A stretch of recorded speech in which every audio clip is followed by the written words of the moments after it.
The Galactic Council had long considered the distant star system in the outer rim to be a place of danger and mystery, with rumors circulating about the savage inhabitants of the planet below the planet was known for its chaotic weather systems and monstrous creatures that made survival a constant battle. Many species in the Council feared the idea of setting foot on such a world, and even more feared the reputation of its inhabitants, who were called Deathworlders by those who had dared to make contact, and then quickly retreated in fear. But after decades of uncertainty, the Council decided to send an envoy to establish contact with the humans living on this deadly planet. Their mission was clear: gather information, assess whether the humans posed a threat, and determine if peace could be achieved. The envoy of 4 alien representatives boarded their ship and made the journey across the vast emptiness of space. As they approached the planet, they saw the violent storms raging on its surface. Lightning crackled across the sky, and massive waves crashed against jagged shores from the safety of their ship. The ambassadors looked down at the planet with a mix of awe and trepidation. The first sign that the humans might be different came upon their arrival. The humans had already detected the approach of the alien ship, and instead of preparing for battle, they had set up a warm welcome. The envoy was shocked when they landed to find that the humans did not greet them with weapons or hostility, but with smiles and gestures of kindness. They were led to a settlement that was carefully crafted within the heart of a dense forest. The alien visitors were stunned to see the humans living in harmony with the very environment that others feared. They were not simply surviving, but thriving in a world that had long been considered inhospitable. Towering trees provided shade and shelter, while gentle rivers meandered through the land, offering fresh water. The humans offered the alien ambassadors food made from the fruits and plants they had carefully cultivated in the wilds around them. The visitors hesitated for a moment, wondering how such delicate foods could come from a planet known for its dangers, but they soon realized that the humans had mastered the art of finding peace in a world that demanded constant vigilance. Each meal was prepared with care, and each dish was presented with a genuine sense of hospitality. As the visitors sat down to eat, they couldn't help but feel an overwhelming sense of warmth and calm. Despite the planet's reputation as a death world, the humans seemed to exude a quiet strength that contradicted every expectation.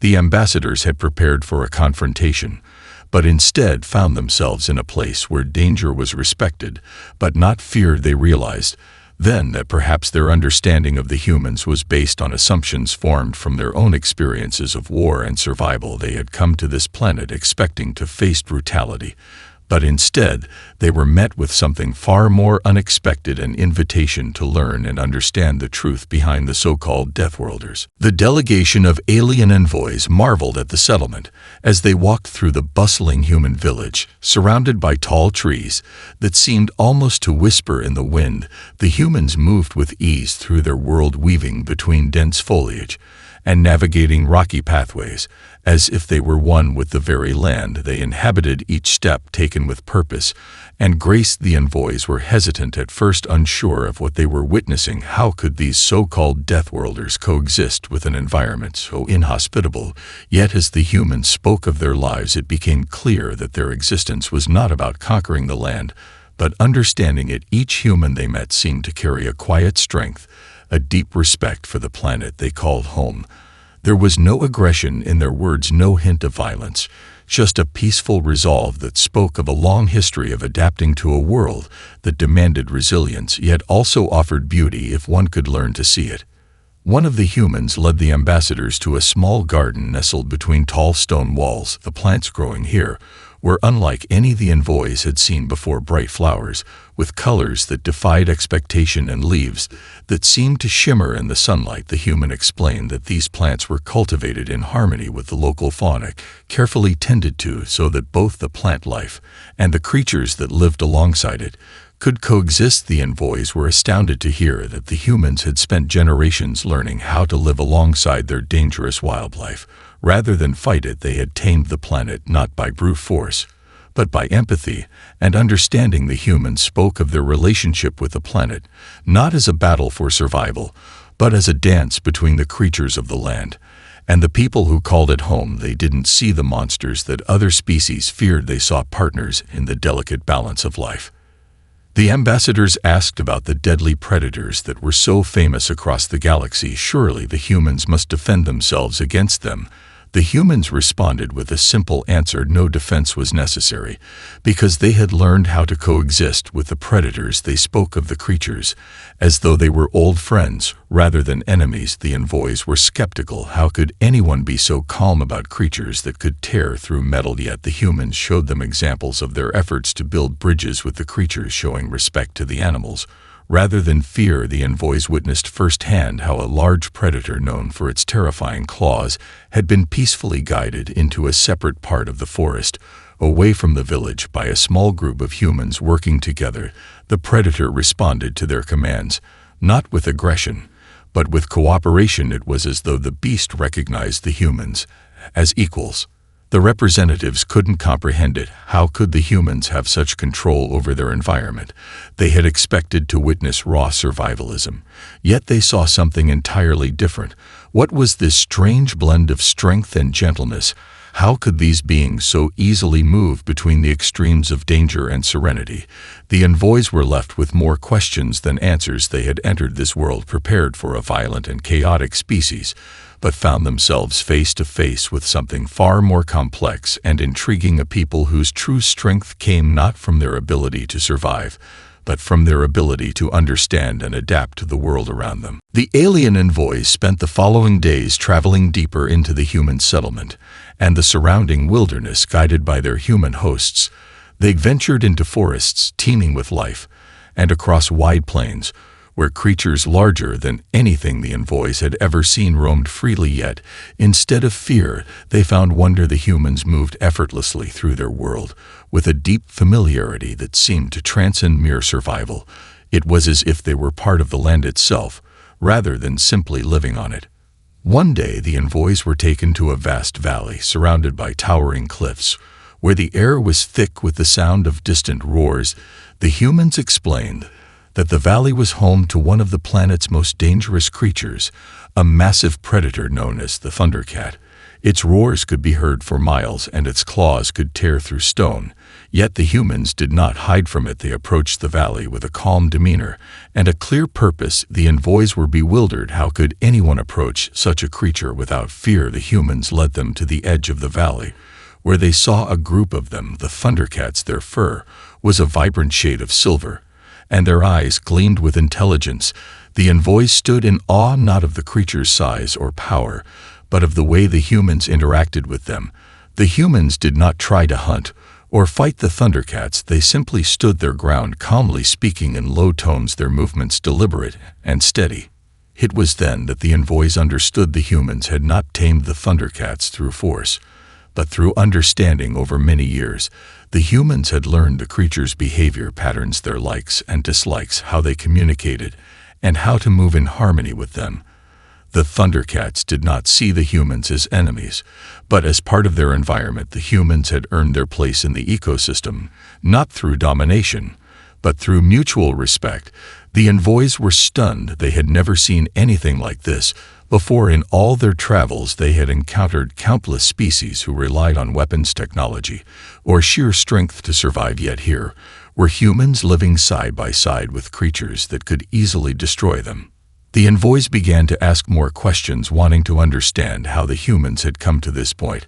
How had they learned to coexist with such dangerous creatures without relying on violence? The humans explained that their ancestors had once struggled with the harsh realities of their planet, but over time they had come to understand that survival was not about fighting every threat, but about learning to live with it. They had developed a deep connection with the planet's creatures and ecosystems, not as rulers, but as caretakers. The humans' philosophy was clear. They had learned to see the value in all life, even the most dangerous. They had discovered that when you respect the creatures of the world and approach them with empathy, you could forge a partnership with nature rather than a war against it. The envoys were amazed as they listened to the humans speak. They had always believed that strength came from dominance, that to survive in a harsh world one had to be the most powerful. The humans' way of thinking was something entirely new, a species that thrived not because of their might, But because of their understanding, the envoys began to question everything they had known about survival in the galaxy. Had they been wrong to view strength as something that came only from conflict and power, they couldn't help but admire the humans. Their strength was not in their weapons or their technology, but in their wisdom and their capacity for coexistence. As the days passed, the alien envoys grew increasingly fascinated by the humans' way of life. They had come expecting to witness a brutal race fighting for survival in a hostile world. But instead, they saw a species that had not only survived but thrived by understanding the delicate balance of their planet. The humans had learned to coexist with their environment, adapting to its dangers and respecting the creatures that made it so perilous. The envoys had never witnessed anything like it before, and they were eager to see more of this remarkable world. One morning, the humans took the envoys to a place known as the Cradle of Beasts, a vast and treacherous canyon that housed some of the most dangerous creatures on the planet. The canyon was alive with movement, as massive predators stalked the cliffs and smaller, more agile creatures darted through the underbrush. The air was thick with tension, and the envoys felt a wave of unease wash over them. How could anyone live in such a place, let alone interact with its fearsome inhabitants? The humans, however, seemed perfectly at ease. They moved with confidence, their eyes scanning the canyon with a calm focus that betrayed no fear. The envoys watched in awe as the humans approached a group of massive, lumbering creatures that resembled enormous rhinos with thick, armored hides. The beasts were known to be highly territorial, and their charge could easily crush anything in their path. Yet the humans didn't flinch. Instead, they knelt down and began to hum softly, a low, soothing sound that resonated through the air. To the envoys' astonishment, the massive creatures paused, their ears twitching as they responded to the human song. Slowly, the beasts lowered their heads, allowing the humans to approach. The envoys watched in disbelief as the humans stroked the creatures' thick hides, speaking to them in soft, melodic tones. There was no sign of aggression, no attempt to dominate. Instead, the humans seemed to be communicating with the creatures in a way that transcended language. One of the envoys, unable to hold back his curiosity, asked how the humans had learned to interact with such dangerous animals. The human leader smiled, a knowing glint in their eyes. "We've spent generations learning to listen to them," the leader explained. "We don't control them, we understand them. We don't seek to conquer them, but to coexist with them. Our ancestors once made the mistake of viewing these creatures as enemies. But over time, we learned that respect and trust go further than fear or violence." The envoys were speechless. They had seen countless species struggle to control their environments through weapons and force. But the humans had found a way to live in harmony with their world, not by subjugating it, but by respecting it. It was a lesson the envoys had never imagined they would learn on this planet. As they continued their journey through the canyon, the humans showed the envoys other examples of their peaceful coexistence with the land. They had created sanctuaries for injured animals, cultivated healing plants alongside their dangerous predators, and found ways to share their world with its creatures, rather than fight for dominance. The envoys realized that the humans were not just surviving. They were thriving in a world that many would have considered a death trap, and they were doing it by living in balance with the forces that others feared. As the day came to a close, the envoys felt a deep sense of admiration for the humans. They had arrived expecting to find a savage race, but they were leaving with a newfound understanding of what true strength meant. The humans were not defined by their ability to dominate their world, but by their ability to respect it and live alongside it. The envoys knew they had witnessed something extraordinary, something that would forever change their perception of what it meant to survive. The envoys were left in awe as they reflected on what they had witnessed over the past few days. The humans had not only demonstrated their ability to survive in an environment that would destroy most other species, but they had shown a deep wisdom that transcended the traditional notion of strength. The more they learned, the more the envoys realized how little they truly understood about the humans. They had entered this world expecting to find a warlike race, one that survived through aggression and sheer power. But instead, they had encountered a civilization that thrived by nurturing the very forces others feared. As the envoys continued to explore the human settlement, they were introduced to the concept of harmonic living, a philosophy that the humans had developed over centuries. It was the idea that all life, no matter how dangerous, was interconnected. Every species had its place, and survival was not about overpowering one another, but about working together. The humans had built their society not through domination, but through cooperation, and they had learned to respect and protect the delicate web of life that sustained them. One evening, the human leader invited the envoys to a gathering. It was a ceremony where the community came together to celebrate their bond with the land. The ceremony took place under the vast expanse of a starry sky, surrounded by the sounds of nocturnal creatures. As the humans gathered around a large bonfire, they began to speak of their ancestors, of the struggles they had faced, and the lessons they had learned from the land. It was a powerful moment, one that resonated deeply with the envoys. The humans did not speak of wars won or enemies defeated. Instead, they spoke of understanding, patience, and the importance of living in balance with the world around them. The envoys listened intently as the humans spoke of the time before they had learned to live harmoniously with the land. They had once seen the dangerous creatures of their world as threats to be eradicated. But over time, they had realized that the true threat was not the creatures themselves, but their own inability to understand them. It was through empathy and collaboration, the humans explained, that they had learned to coexist. They spoke of the moment when they realized that their strength did not come from weapons or technology, but from their ability to build relationships, not just with each other, but with the creatures they shared their world with. The envoys were deeply moved by these words. They had come expecting to find a race of violent and savage creatures, but instead they had found a people who valued life, cooperation, and understanding above all else.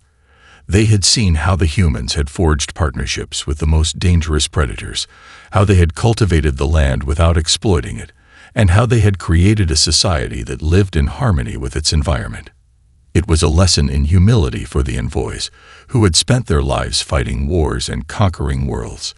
They had always believed that survival required strength through domination, but the humans had shown them a different path, a path where survival was achieved through respect, understanding, and the courage to live alongside the forces of nature rather than against them. As the ceremony came to an end, the envoys felt a deep sense of admiration for the humans. They had arrived on this world expecting to find Deathworlders, fearsome beings who ruled their planet with an iron fist. But what they had discovered was something far more profound. The humans were not defined by their ability to survive, but by their capacity to coexist, to find balance in a world that others would see as nothing but chaos. It was a strength the envoys had never imagined, and it had forever altered their perception of what it meant to live on a death world. As the days stretched into weeks, the envoys found themselves more deeply immersed in human culture. They continued to observe the humans' interactions with their world, and each day seemed to reveal new layers of understanding. The more they learned, the more they began to question their previous assumptions about what it meant to be a Deathworlder. These people, who had once been labeled savage and barbaric, were proving to be something entirely different. The envoys had come expecting to find a species that thrived on violence and conflict, but what they had discovered was a civilization that valued cooperation, balance, and empathy above all else. The human leader, whom the envoys had grown to trust, invited them to join in one of the most sacred traditions of their people. It was called the Moonlit Walk, a ceremony in which the humans would venture into the heart of the wilds at night, guided only by the stars and the light of the moon. The purpose of the walk was not to hunt or gather resources, but to simply experience the world around them in its most raw and unfiltered state. The humans believed that by walking through the wilderness under the cover of darkness, they could reconnect with the essence of life itself. The envoys were initially hesitant. They had no experience walking through a dangerous wilderness at night, especially one filled with creatures that could easily overpower them. But the humans assured them that there was no danger. The creatures of the wild were not to be feared, but understood. With the humans by their side, the envoys agreed to join the walk, though they remained uneasy. As they ventured into the forest, the sounds of the night grew louder. Distant howls, the rustle of leaves, the call of unseen creatures. The moonlight filtered through the dense canopy, casting eerie shadows across the path. The humans moved forward with an effortless grace, their eyes accustomed to the darkness. The envoys, however, struggled to keep up, their senses overwhelmed by the unfamiliar terrain and the constant tension in the air. After several hours of walking, the group arrived at a clearing. In the center of the clearing stood a massive, ancient tree, its trunk thick and gnarled, its branches stretching high into the sky. The humans gathered around the tree, and the leader spoke in a soft, melodic tone, offering words of gratitude to the land and the creatures that called it home. The envoys stood quietly, watching as the humans performed their ritual with a deep reverence. It was a moment of quiet reflection, a recognition of the delicate balance between all life on the planet. Suddenly, the air shifted. A sound like thunder rumbled in the distance, followed by a deep, resonant growl. The envoys' hearts raced as they instinctively reached for their weapons, ready for whatever danger was approaching. But the humans remained calm, their expressions peaceful, as they stood in quiet anticipation. The envoys watched in confusion as the growl grew louder, until it was followed by the sight of a massive creature emerging from the trees, a thundercat, its silvery fur gleaming in the moonlight. The creature paused at the edge of the clearing, its glowing eyes locking with the humans. For a moment, time seemed to stand still. The envoys expected the humans to take defensive positions, to shout or flee, but they did none of these things. Instead, they simply stood there, unafraid. The thundercat lowered its massive head in a gesture of respect, then turned and slowly retreated back into the forest. The envoys were stunned. They had witnessed countless encounters with dangerous creatures, but they had never seen anything like this. The humans had not fought or run. They had simply coexisted. The envoys turned to their leader, who smiled softly. "This," the leader said, "is how we live with the land. We are not separate from it. We are part of it." The envoys stood in awe, their perception of the humans forever changed. They had come to this world expecting to find a species ruled by conflict and survival, but instead they had discovered a people who saw themselves as stewards of the world around them. The humans were not afraid of the dangers their world posed. They embraced them, and in doing so had built a society that thrived in harmony with the very forces that others would seek to control. The envoys returned to the settlement the following morning, their minds buzzing with the events of the previous night. The moonlit walk had been a profound experience, one that left them deeply introspective. They had walked with the humans through a world that many would have feared, yet the humans moved through it with such grace and ease. There had been no fear in their steps, no panic at the sound of distant roars, only a calm acceptance of the world as it was. A world full of danger, but also one full of life. The envoys realized they had been wrong about these people. The humans weren't merely surviving on a death world. They were thriving, and they were doing so not by dominating the land, but by living in balance with it. As the envoys gathered together to discuss their experiences, they couldn't help but feel a deep sense of admiration for the humans. They had entered this world thinking that they would find a species driven by violence and aggression, but they had discovered something far more complex, a civilization built not on conquest, but on understanding. The humans had learned to live with the dangers of their world, not by fighting them, but by learning to coexist with them. It was a lesson in humility, one that the envoys would carry with them for the rest of their lives. Later that day, the human leader took the envoys to a nearby mountain range, where the air was thin and the landscape stark. The journey was treacherous, with sheer cliffs and deep ravines, but the humans navigated it effortlessly. As they climbed higher, the envoys marveled at the breathtaking view. Vast plains stretching out below them, forests clinging to the sides of mountains, and rivers winding like silver threads through the valleys. It was a place of raw beauty, but also a place of great danger. Yet the humans seemed completely at ease, their movements deliberate and confident. At the summit, the leaders spoke of their people's history. "We have lived on this world for countless generations," the leader said, "and in all that time, we have learned one thing above all else. The key to survival is not strength, but understanding. We are part of this world, not separate from it. The creatures that roam these lands, the mountains that rise above us, the very air we breathe, they are all connected, and we are a part of that connection." The envoys listened intently, absorbing every word.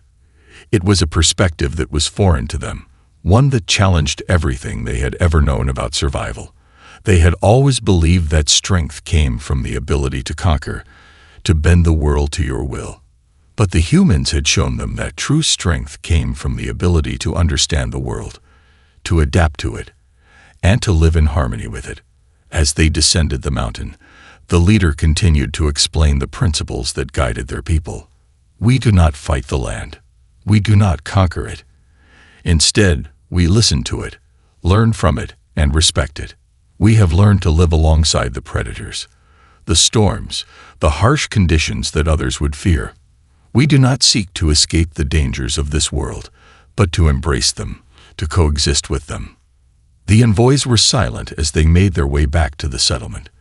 They had come to this world expecting to find a race of savage, violent beings, but instead they had discovered a people who had mastered the art of coexistence. The humans had shown them that survival was not about fighting and conquering, but about understanding and adapting. The envoys had seen the strength of these humans, their wisdom, their patience, and their ability to live in harmony with the forces that most would see as threats. As the sun began to set, casting a golden light over the landscape, the envoys knew that their journey had forever changed them. They had come to this world expecting to witness the brutality of Deathworlders, but they had discovered a people who embodied the very essence of strength, not through violence, but through understanding, compassion, and resilience. The following days passed in quiet contemplation. The envoys had seen and learned much, and their minds were heavy with the weight of the lessons the humans had taught them. What had begun as a mission to study a feared death world had become something much deeper, an awakening. They had come to see that strength was not always measured in how many enemies one could defeat or how many obstacles one could overcome. True strength, they had learned, was measured in how one approached the world, how one lived in harmony with it, and how one faced danger not with fear or anger, but with understanding. As the envoys prepared to leave the human world and return to their own, the human leader took them aside. "Before you go," the leader said, "I want to show you one last thing. It's a place that represents the very heart of our people." Curious, the envoys followed the leader through the settlement, down narrow paths, and across wide fields. They arrived at a secluded grove, where the air was thick with the scent of blooming flowers, and the sound of birdsong filled the air. In the center of the grove stood a towering tree, its roots deep in the earth, its branches reaching toward the sky. The tree was ancient, its bark weathered by time, yet it radiated a sense of peace and quiet strength. "This," the leader said, "is the tree of unity. It is said to be as old as our people, and it is the symbol of everything we have learned. For generations, our ancestors gathered here to share knowledge, to seek guidance, and to renew their connection with the land. The roots of this tree run deep, and its branches reach high, just as our connection to the world around us runs deep and high. It reminds us that we are not separate from nature. We are a part of it." The envoys stood in awe, feeling the deep sense of reverence for the tree. It was a symbol of everything the humans had built, an enduring connection with the land, a commitment to understanding, and a dedication to living in balance with the world. It was a powerful reminder of how far the humans had come, and how far they had yet to go. As the envoys looked up at the towering tree, they felt the weight of their mission. They had come to this world expecting to learn about the survival tactics of a brutal race. But instead, they had discovered a people who embodied the essence of true strength. The humans had shown them that survival was not just about surviving. It was about thriving, about living with purpose, and about finding harmony with the world around them. The human leader turned to the envoys. "Take this lesson with you," they said. "When you return to your world, remember what you've learned here. Remember that strength does not come from domination, but from understanding. Remember that the world is not something to conquer, but something to coexist with." The envoys stood in silence, their hearts filled with a newfound sense of respect and admiration for the humans. They had come to this planet to study a race they believed to be savage and dangerous, but they were leaving with something far more valuable. A lesson in how to live, how to connect, and how to survive with grace, wisdom, and empathy. As they boarded their ship to return to their homeworld, the envoys knew that their mission had forever changed them. They would carry the lessons of the humans with them, not just as knowledge, but as a way of life. The humans had shown them that even on the most dangerous of worlds, it was possible to live in peace, if only one had the strength to understand and the courage to coexist.